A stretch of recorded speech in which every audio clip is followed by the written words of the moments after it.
जय श्री कृष्णा। राधे राधे। आइए सुनते हैं बैकुंठ चतुर्दशी की कथा एवं पूजन विधि। बैकुंठ चतुर्दशी को हरिहर का मिलन कहा जाता है, अर्थात भगवान शिव और विष्णु का मिलन। विष्णु एवं शिव के उपासक इस दिन को बहुत उत्साह से मनाते हैं। खासतौर पर यह उज्जैन वाराणसी में मनाई जाती है।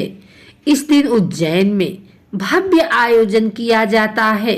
शहर के बीच से भगवान की सवारी निकलती है जो महाकालेश्वर मंदिर तक जाती है। इस दिन उज्जैन में उत्सव का माहौल चारों ओर रहता है। दिवाली त्योहार की तरह भगवान शिव और विष्णु का मिलन का उत्साह मनाया जाता है। इन 4 महीनों में भगवान शिव सारा कार्यभार संभालते हैं।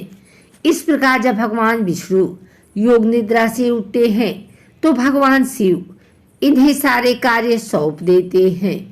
उसी दिन को बैकुंठ चतुर्दशी कहा जाता है। बैकुंठ चतुर्दशी 2023 में कब है?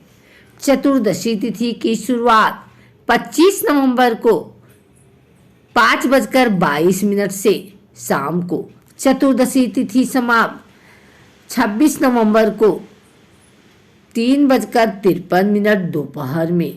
बैकुंठ चतुर्दशी व्रत कथा। इस दिन को हरिहर का मिलन कहा जाता है। भगवान विष्णु बैकुंठ छोड़कर शिव भक्ति के लिए वाराणसी चले जाते हैं और वहां 1000 कमल के फूलों से भगवान शिव की उपासना करते हैं। वे भगवान शिव की पूजा में तल्लीन हो जाते हैं और जैसे ही नेत्र खोलने लगते हैं उनके सभी कमल फूल गायब हो जाते हैं। तब वे भगवान शिव को अपनी एक आंख, जिन्हें कमल नयन कहा जाता है, वो अर्पण करते हैं। उनसे प्रसन्न होकर भगवान शिव प्रकट होते हैं और उन्हें नेत्र वापस देते हैं। साथ ही विष्णु जी को सुदर्शन चक्र देते हैं। यह दिन बैकुंठ चतुर्दशी कहलाता है। इस प्रकार हरि विष्णु हर शिव का मिलन होता है। एक अन्य कथा के अनुसार एक धनेश्वर नामक ब्राह्मण था जो बहुत बुरे काम करता था। उसके माथे कई पाप थे। एक दिन वो गोदावरी नदी के स्नान के लिए गया। उस दिन बैकुंठ चतुर्दशी थी। कई भक्तजन उस दिन पूजा अर्चना कर गोदावरी घाट पर आए। उस दिन भीड़ में धनेश्वर उन सभी के साथ था। इस प्रकार उन श्रद्धालु के स्पर्श के कारण धनेश्वर को भी पुण्य मिला। तब उसकी मृत्यु हो गई। तब उसे यमराज लेकर गए और नरक में भेज दिया। तो भगवान विष्णु ने कहा, यह बहुत पापी है। इस पर बैकुंठ चतुर्दशी के दिन गोदावरी स्नान किया और श्रद्धालु के पुण्य के कारण इसके सभी पाप नष्ट हो गए।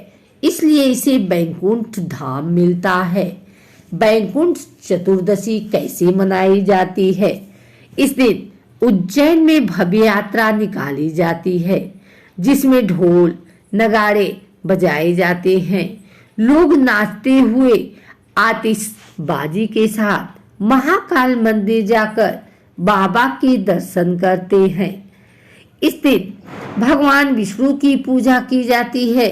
विष्णु सहस्त्र का पाठ किया जाता है। विष्णु मंदिर में कई तरह के आयोजन किए जाते हैं। इस दिन पवित्र नदियों में स्नान किया जाता है। इससे सभी पापों का नाश होता है।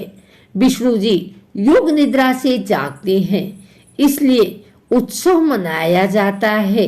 दीपदान किया जाता है। वाराणसी के मंदिर में भव्य उत्सव होता है। इस दिन मंदिर को बैकुंठ धाम जैसा सजाया जाता है। इस दिन उपवास रखा जाता है। गंगा नदी के घाट पर दीपदान किया जाता है। भारत के बिहार प्रांत के गया शहर में स्थित विष्णुपद मंदिर में वैकुंठ चतुर्दशी के समय वार्षिक महोत्सव मनाया जाता है। ऐसी मान्यता है कि यहाँ विष्णु जी के पद चिन्ह हैं। विष्णु जी के भक्तजन इस दिन को कार्तिक स्नान करते हैं। ऋषिकेश में गंगा किनारे एक बड़े तौर पर दीपदान का महोत्सव होता है, जो इस बात का प्रतीक है कि विष्णु अपनी गहरी निद्रा से जाग उठे हैं और इस खुशी में सब जगह दीपदान होता है। वाराणसी ने काशी विश्वनाथ मंदिर में इस दिन विशेष आयोजन होता है। कहते हैं वैकुंठ चतुर्दशी के दिन वैकुंठ धाम ही बन जाता है। चतुर्दशी के दिन ये वैकुंठ धाम ही बन जाता है। विष्णु जी तुलसी को पत्ती शिव जी को चढ़ाते हैं। जब शिव जी बेलपत्ती को विष्णु जी को चढ़ाते हैं। वैकुंठ चौदस महाराष्ट्र में भी उत्सव मनाई जाती है। यह उत्सव शिव जी के काल से चला आ रहा है। शिव जी की माता जीजाबाई पूरे रीति रिवाज के साथ वैकुंठ चतुर्दशी मनाती हैं। पूरे कार्तिक में कमल के फूल भगवान शिव और विष्णु को अर्पित किए जाते हैं। महाराष्ट्र में कुशवर्ता नामक कुंड में कई सारे कमल पुष्प रखे जाते थे। जीजाबाई के सारे कमल पुष्प रखे जाते थे। जीजाबाई की ऐसी मान्यता थी कि कार्तिक में ऐसे कमल पुष्प चढ़ाए जाएं जिससे कोई मनुष्य हाथ न लगाए। उनकी यह इच्छा किसी तरह पूरी होगी। इसका उपाय शिवाजी के पास भी नहीं था। तब उनके एक अंग रक्षक दालवी ने इस कार्य को करने का बीड़ा उठाया। शिवाजी ने उससे कहा, अगर तुम असफल हुए तो तुम्हें सजा मिलेगी। उसने स्वीकार किया। पूरी नगर के भीड़ में यह कार्य देखने जमा हो गई। तब दालवी ने अपने तीर का निशाना साधकर कमल पुष्प की ओर सीधे टोकरी में पहुंचाया, जिसे देख सभी प्रसन्न हो गए। शिवाजी महाराज और उनकी माता ने इस त्योहार की शुरुआत की थी। शिवाजी के राज्याभिषेक के बाद रायगढ़ को राजधानी बनाया गया था, जहां एक बड़ा कमल का तालाब था, जिसे कुशवार्ता कहते थे। यह कार्तिक माह के कमल के सफेद, नीले एवं लाल रंग के बहुत सुंदर फूल खिलते हैं। जब शिवाजी और उनकी माता जीजाबाई ने ये दृश्य देखा तो जीजाबाई अपने पुत्र को वैकुंठ चतुर्दशी के बारे में बताती हैं।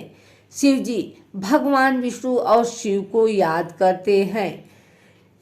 विष्णु की तरह जीजाबाई जगदीश्वर मंदिर में शिव जी को 1000 सफेद कमल के फूल चढ़ाने का इच्छा प्रकट की।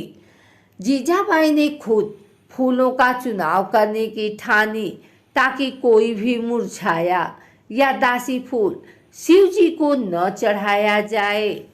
शिवाजी ने अपनी माता की इच्छा को पूरी करने की सोची, लेकिन उनकी माता खुद फूलों को चुन रही थी, जिस बात से शिवाजी परेशान थे। उन्होंने इस बात को अपने दरबार में सबके सामने रखा। दरबार में शिवाजी के रक्षक दलवी ने कहा कि वे फूलों को इकट्ठा करेंगे, वो भी बिना उन्हें छुए। शिवाजी ने उन्हें बोला कि अगर वे इस कार्य में फेल होते हैं तो उन्हें सजा दी जाएगी। दलवी इसे स्वीकार लेते हैं। वैकुंठ चतुर्दशी के दिन सुबह सुबह दलवी कमल के तालाब के पास जाते हैं।